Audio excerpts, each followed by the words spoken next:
Now, let's talk to you about the latest developments as well in terms of what has just happened. 2 drones have struck near the U.S. Embassy in Riyadh, pulling Saudi Arabia into a widening conflict amongst Iran, the U.S. and Israel, and prompting President Trump to vow retaliation. Now, speaking to News Nation,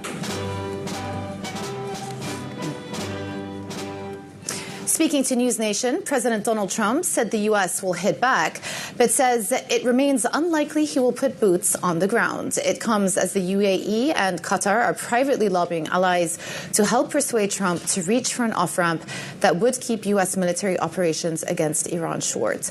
But Trump is vowing operations will continue. We have the strongest and most powerful by far military in the world, and we will easily prevail. We're already substantially ahead of our time projections, but whatever the time is, it's okay, whatever it takes. Our ambitions are not utopian. They are realistic. This is not Iraq. This is not endless.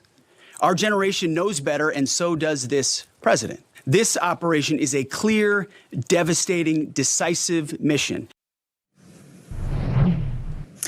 Let's now bring in Stuart Livingstone-Wallace, Bloomberg's executive editor for Middle East, North Africa and Russia.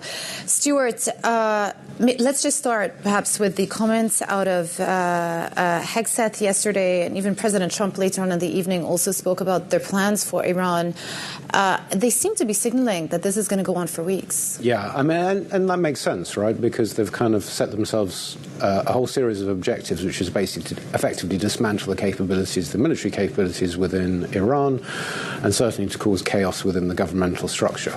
So we know they are going after hundreds, probably thousands of targets. In the first couple of days, I think it was well over 1,000 targets, and there are many more to come. Now, they say they have air superiority, which is exactly what we saw in June during that 12-day war. So to some extent, they can now act more or less wherever they like. But again, it's going to take some time because Iran is a very, very large country and it has a lot of defense on the ground. Yeah, and two developments this morning, the U.S. saying that they destroyed the RGC command and control facilities, and then also the State Department issuing a notice to U.S. citizens to leave the region. This applies to most Middle Eastern nations, so implying that at least the official guidance is that this could go on for a little while. We published an article overnight talking about the fact that UAE and Qatar are looking for a potential diplomatic off-ramp. What do we know about what's happening behind the scenes? So, I mean, I think in terms of the Gulf nations, you've seen that for several weeks in the run-up to this war. They were trying very hard, I think, to find a diplomatic solution here. So Oman in particular was acting as the mediator, but we know that the others were engaged as well. And again, it comes back to this policy that you've seen over the last several years. You've got most of these countries trying to get their economies away from oil or energy dependence and broaden them out. And they know full well that you need stability, geopolitical stability, in order to have economic growth. And so in some respects, this is, a continuation of that.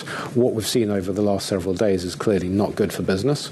I mean, on the most basic level in terms of disruptions to airlines, to cargo, to energy flows, but also in terms of confidence. So I think they're going to be trying very hard to find a way that this can end swiftly.